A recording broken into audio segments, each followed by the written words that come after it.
If you think you need a $5,000 camera to take stunning photos, think again. Today we're diving into photography beginner gear, because taking stunning photos isn't about having a stunning wallet.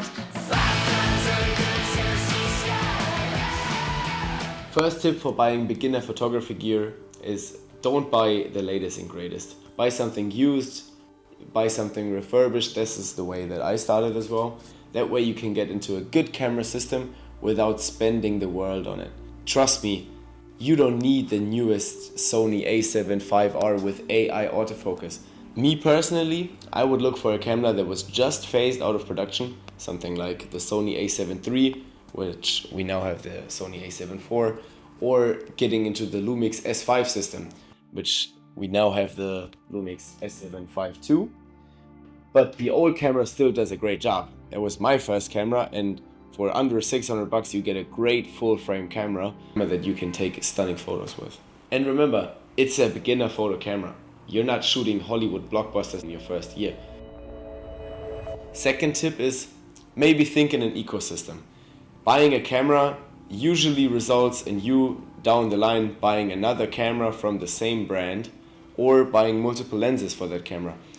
I use Lumix cameras, meaning that I have to buy Lumix cameras and Lumix lenses to use them in another.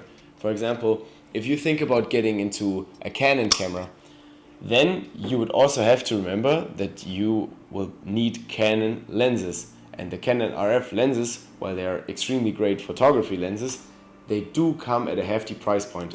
With Lumix or Sony cameras, you get lenses that are from third parties as well. So you can buy Sigma or Tamron lenses, which are significantly cheaper than the manufacturer options and still deliver great photos. For example, my 28-70 zoom lens that I use is a Sigma lens, and it's at least half the price of the Lumix one. Tip 3 for beginner photography gear that I would have is don't stress the brand. It does not matter if you shoot Sony, Canon, Nikon, Lumix, or even Fujifilm. All of those brands with a camera from 2016 and onwards can produce beautiful, gorgeous looking photos. Tip number 4 is try before you buy.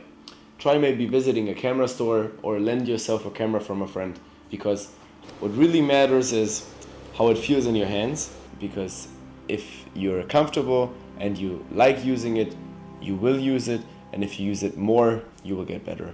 And this is the only way that you will progress in your photography. Last and most important part is editing.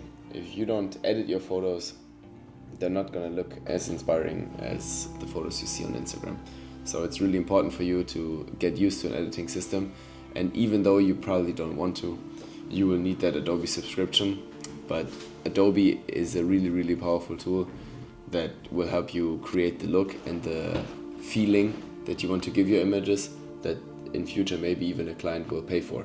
So editing is really key, and don't fall into the trap of thinking you can buy somebody's presets and just steal their look and your images will feel as great as theirs are. Because if you don't really truly understand how to manipulate the colors and how to tweak the images so it feels the way that you want it, then it will not be authentic. And trust me, a client will realize whenever you are trying to sell him something that is not really authentic to you. To give you something on hand that helps you shopping for camera gear, I'll give you a checklist. First, I would make sure that the camera has at least 18 megapixels.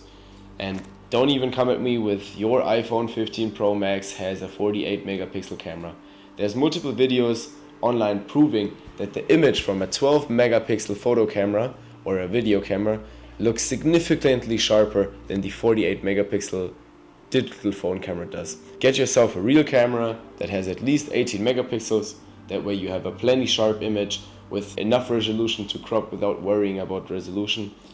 And get yourself a camera with at least a micro four thirds sensor. If you can, an APS-C sensor, and if your budget allows, a full frame sensor. Those have their own advantages. Also, get yourself a camera with interchangeable lenses. Don't try to buy a Fujifilm camera with a fixed lens mount. Being a 28mm, you'll get frustrated with the focal length very quickly because you do not know how to compose your images yet, and without having a zoom lens it will be hard for you to remove distracting objects from your images in your composition. If you like the 5 tips that I gave you and don't want to miss the next video that I will post, then leave a like for the algorithm, subscribe, and let me know in the comment section what video I should post next. See you next time.